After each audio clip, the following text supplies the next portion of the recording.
In a world where every franchise has at least one dud, Never leave the cave without it. John Wick will once again pull off the impossible in an excellent fourth film. So if it wasn't clear by now, we're never gonna let this franchise stop.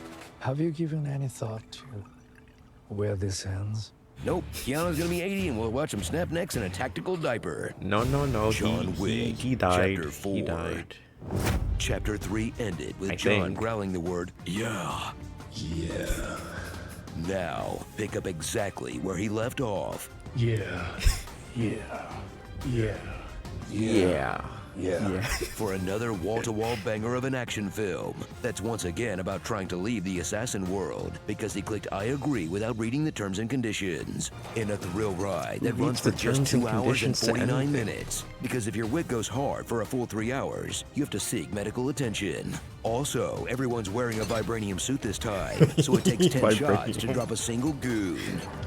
I mean, that's true though.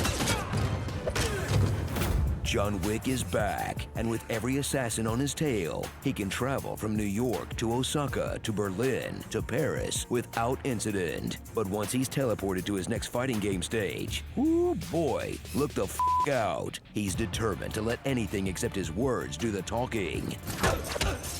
Probably because he's got CTE so bad, he can't string together a full sentence.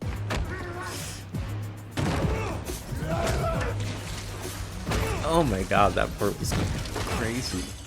This man takes no fall damage. As this human throw pillow takes an endless stream of physical punishment and personal criticism.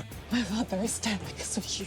Because of you, I had to kneel in front of the man who murdered my father. But I didn't kill Koji. You did, John. Just because of his never-ending quest to kill everyone on planet Earth. No one. Yeah. Not even you can kill everyone. Counterpoint? Yes, he clearly can. Watch John set his sights on the marquee. Yet another overmatched European fancy boy, who you just know is evil because he hangs out next to a scale model of a city and only villains get to do that. John will also cross paths with his old friend Kane and continue running up the scoreboard against the hearing and visually impaired. Donnie Yen shines in another blind role because it would be straight up unfair to let him fight if he could actually see. They'll tangle with the Tracker, a guy who's hunting John because he's too broke to upgrade his phone. Watch in dismay as he spends the film sniping from the edge of the map like a f***ing camper. Like a camper.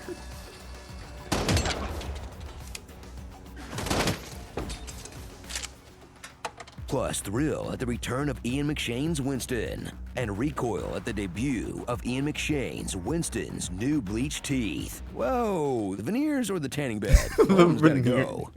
Forget the characters. This is all about the action. Yeah. And man, do they deliver. Featuring some good old-fashioned horseplay. The one that's just like my Japanese animes. The one that confirms they turned off car damage.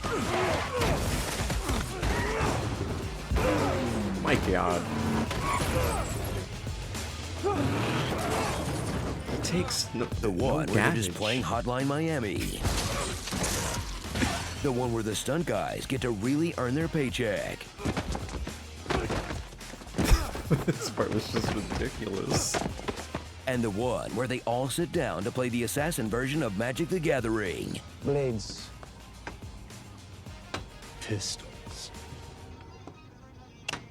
Don't you guys have to, like, tap land first or something? Sorry, it's always looked way too boring to learn.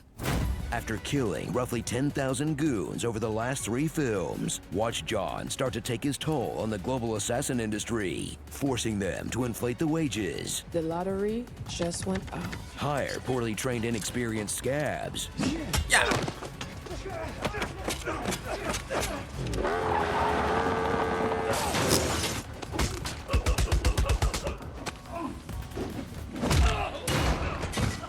And churn out wave after wave of trainees with a maybe 5% shot at getting through their first shift alive, to the point where they're so desperate for new hires, they have to advertise on FM radio. This golden hit goes out to you, Mr. Wick. Come on now, people. We're gonna have to do a lot better. Also enter the code Warriors Ripoff at checkout to receive 20% off your next funeral. Okay. So return to the relentless franchise that's got that dog in it. Because now that you've seen John Wick avenge a dog, adopt a dog, and team up with a dog, enjoy this new spin where he fights a dog, then befriends a dog. Because at the beginning, they killed his dog. Damn dog. R.I.P. to a real one. Damn dog. Starring Ted Theodore Shogun, Winston Checks Out, Larry the Table Guy, another Skarsgård. You're in your element, Donnie. It has indeed been an honor, my friend. Now, fellas, I want a clean duel. I've got a lot of money riding on this. The Notebook. Get over here! And have a pleasant stay. South American Ninja Warrior, The Atkins Diet. What? And Stairs. Okay. That's an escalator. Jesus. Oh my god. I forgot how much. Oh my god. I forgot about that one.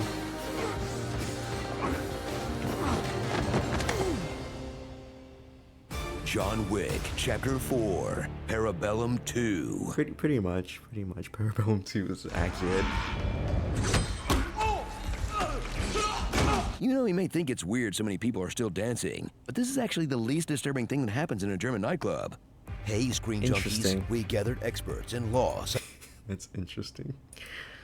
But oh my god, John Wick Chapter 4 was so good. But I definitely think, like, this movie ends with John Wick dying.